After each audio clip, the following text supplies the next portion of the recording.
Assalamualaikum warahmatullahi wabarakatuh. Saya Rizka Ardini dari PGMI 7 semester 1, Ilmu Tarbiyah dan Keguruan. Saya akan menjelaskan materi UAS Bahasa Inggris. Sehabis hujan, Noun, kata benda. Desember yang Jenis-jenis noun. Uncountable noun, di kota ini, benda yang tidak dapat dihitung seperti air, dalam ruangan udara, dan juga minyak. Sedangkan countable noun, benda yang dapat dihitung seperti telur, buah, kau dan wangi tas, dan yang lainnya. Proper noun, bersanding benda dengan yang telah diberi nama. Gramedia, riuh Jakarta. angin di luar. Common noun, kata untuk merujuk benda. Udara mana Shopee, city, mall. yang kau hirup? Abstract noun, Hujan di mana yang tidak dirasakan oleh panca indera, yang kau peluk? seperti mimpi, cinta, hati, Dimanapun benci. kau kini, Concrete noun, yang dirasakan oleh panca indera seperti taman, laptop, bus, sekolah. Pronoun, kata ganti. Object pronoun, personal pronoun sebagai subjek. He, she, it, I, we, you, they. Personal pronoun sebagai objek. Her, him, it, me, you, them. Possessive pronoun, tidak bisa berdiri sendiri, perlu penambahan noun belakangnya. Personal pronoun I, possessive adjektifnya my, dan possessive pronounnya mine. Contohnya seperti buku, my book, pensil, my pencil, meja, my table. Reflective pronoun, kata ganti yang menunjukkan diri sendiri. Reflective pronoun, myself, diri sendiri, yourself, kamu sendiri, himself, dia sendiri, itself, dia sendiri, ourself, kami sendiri, themselves, mereka sendiri. Demonstrative pronoun, kata tunjuk demonstrasi pronoun dengan arti this, ini, that, juga that, one, yang. Ini dekat sini dan dapat disentuh.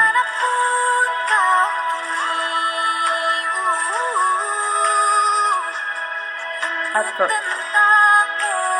benda yang bisa dibandingkan oleh kata benda, kerja, dan sifat.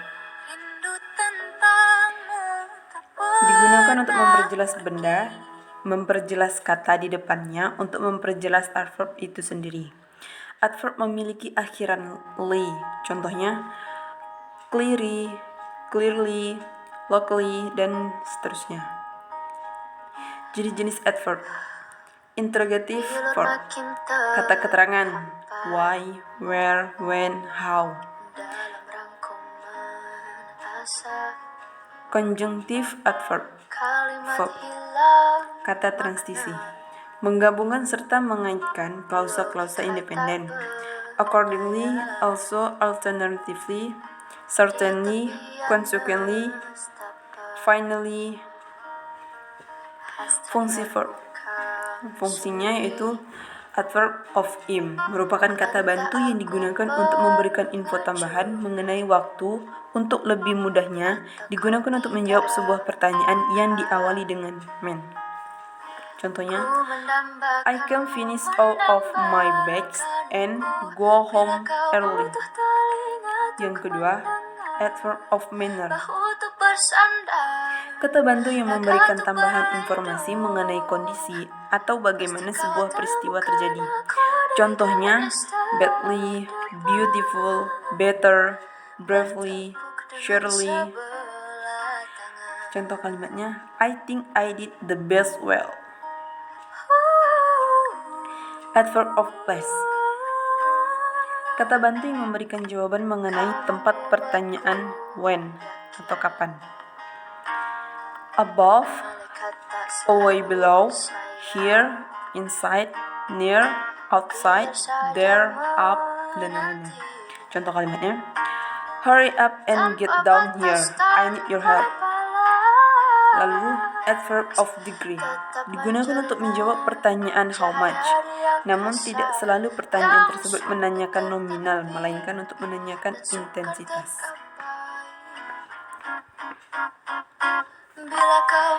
Adjektif, kata sifat, jenis-jenis adjektif, adjective of quality, untuk memberi sifat benda pada keadaan, beautiful, stupid, strong.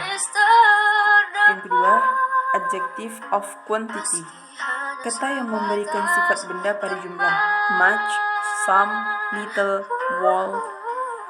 Adjective of numeral, definite numeral dan undefined numeral. Lalu yang keempat, interrogative adjective. 1. Interrogative adjective what? Contohnya, what food do you very like? Apa makanan yang paling kamu sukai? 2. Interrogative adjective was. Kalimatnya, was pen is that on the table? Mana pena yang ada di meja? 3. Interrogative adjective which. Which book yours on the table? Mana bukumu yang di meja?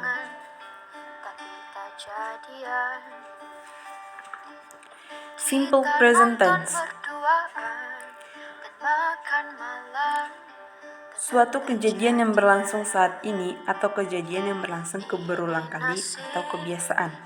Rumusnya yaitu subjek ditambah verb 1 ditambah objek. Untuk membentuk kalimat tense digunakan kata kerja bentuk dasar atau tumpuan. Kecuali orang ketiga, tunggal menggunakan tumpuan subjek ditambah verb 1 ditambah subjek atau s ditambah objek. Contohnya, subjeknya I, verbnya go, kalimatnya to the school by bus. Penggunaan es atau is, simple present tense. Kata kerja berakhiran seperti o, ch, x, z ditambah es. Go menjadi goes, catch menjadi catch, was menjadi washes, kiss menjadi kiss, dan box menjadi box. Kata kerja berakhiran konsonan ditambah y ditambah is. Carry menjadi carries, study menjadi studies, worry menjadi worries, marry menjadi marries. Macam-macam kalimat simple present tense. 1. Simple present tense afirmatif. Rumusnya, subjek ditambah verb 1 atau verb dasar atau to be ditambah objek. Yang kedua, simple present tense negatif. Untuk membentuk kalimat ini menggunakan don't atau not kecuali to be. Rumusnya, subjek ditambah don't atau doesn't ditambah verb 1 ditambah objek. Simple present tense interrogative. Rumusnya, do ditambah do atau does ditambah subjek ditambah verb 1 ditambah objek. Penggunaan simple present tense. 1. Untuk menunjukkan suatu fakta. 2. Untuk menunjukkan suatu kebiasaan berulang kali. Artikel. Artikel an, dan the adalah kata sandang yang digunakan untuk membatasi pengertian daripada kata benda artikel. Artikel juga adalah kata sandang yang digunakan untuk memodifikasi kata benda, orang, tempat, atau ide, atau sebuah gagasan. Secara teknis, artikel adalah kata sifat atau adjektif yang dapat memodifikasi kata benda. Bilur makin terhampar. Jenis-jenis artikel. The use of article, penggunaan artikel atau kata sandang. Definite article the, digunakan untuk menunjukkan kata benda atau noun, baik dalam bentuk tunggal atau jamak, menunjukkan orang, tempat, benda, atau ide gagasan yang sudah jelas, atau orang yang dimaksud. 2. Indefinite article dan an digunakan ketika ingin menunjukkan sesuatu yang belum jelas atau belum ditentukan. Yang ketiga, zero article. Sebenarnya tidaklah ada, namun ini sangat berguna. 4. Artikel the digunakan dengan all. Dalam bahasa Inggris, kata the seharusnya tidak ada sebelum kata all. Seharusnya mereka the dan all digunakan secara terpisah atau digabungkan menjadi all the.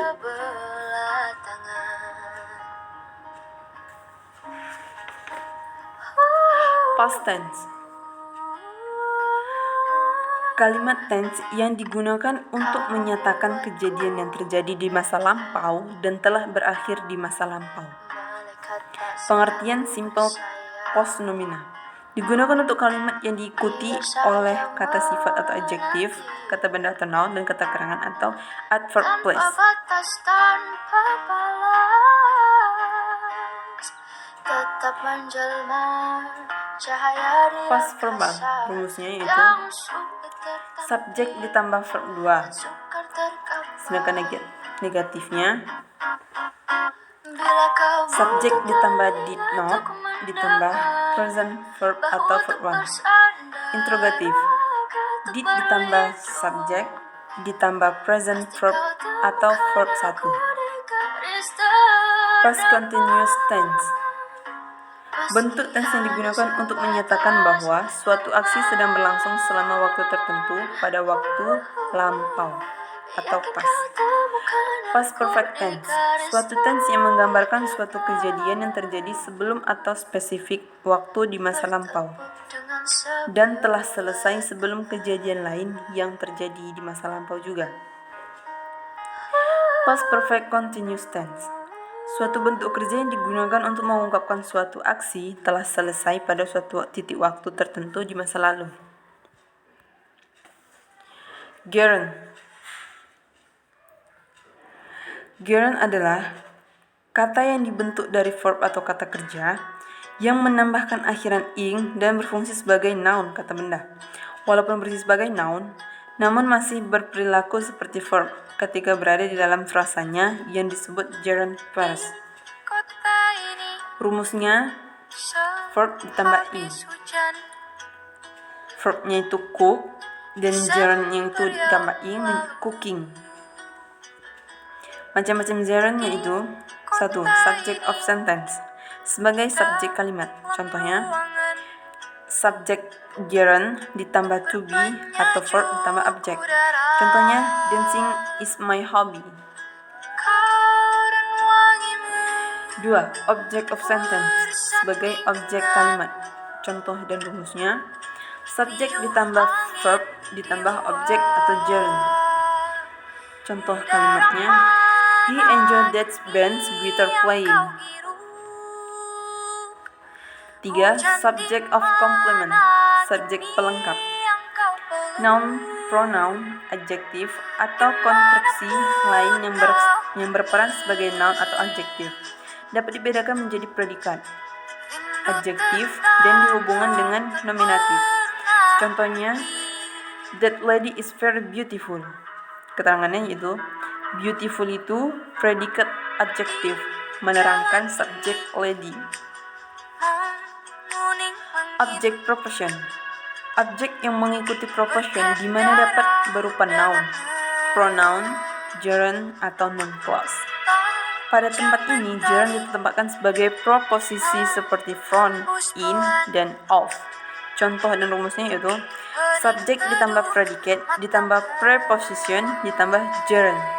Contoh kalimatnya, I was thinking about placing a new swing on the garden. 5. Oppositive.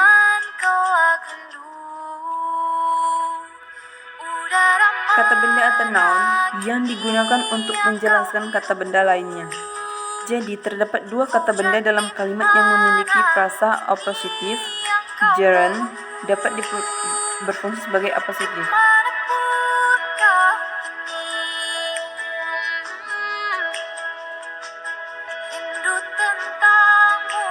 Saya akan menjelaskan sedikit. Simple future present. Simple present future tense merupakan aturan dalam bahasa Inggris yang menjelaskan suatu kejadian yang akan terjadi di masa yang akan datang. Fungsinya untuk menyatakan sebuah perjanjian, meramalkan aksi atau kejadian yang akan datang, dan menjelaskan tentang rutinitas. Rumusnya yaitu kalimat positifnya subject ditambah will ditambah verb 1 ditambah object, atau subject ditambah to be ditambah going to ditambah verb 1 ditambah object. Contohnya seperti Andy will take public speaking class tomorrow. 2. Kalimat negatif. Subject ditambah will ditambah not ditambah verb 1 ditambah object, atau subject plus to be plus not plus going to plus verb 1 plus object. Contohnya, Tony is not going to buy a book tomorrow. Kalimat interrogatif. Will ditambah subject ditambah verb 1 ditambah object. Contoh kalimatnya, will they come to my party tonight? Penggunaan kata will dan going to. 1. Kata will. Mengajukan permohonan atau permintaan. Contohnya, will you help me? Mewujudkan keinginan maupun tidak keinginan. Contohnya, I won't go no matter that. 2. Kata be going to. Menunjukkan tujuan ataupun niat. Contohnya, whether your mother is there or not. 3. Will and to be going to digunakan untuk membuat prediksi. Be going to biasanya digunakan untuk mengenalkan topik, kemudian dilanjutkan dengan kalimat yang menggunakan will. Conjunctive word, kata penghubung. Contohnya, but, because, or as long as, time, until. Jenis-jenisnya yaitu coordinating conjunction, subordinating conjunction, correlative conjunction. Materi terakhir yaitu proportion. Example proportion yaitu tipe proportion. 1. Proportion time. Contohnya at, in, on. 2. Proportion place, at, in, on. Dan 3. Proportional pairs. Thank you for watch my video. Okay, I say see you again. Assalamualaikum warahmatullahi wabarakatuh. Sekian dari saya, Rizky Ardini.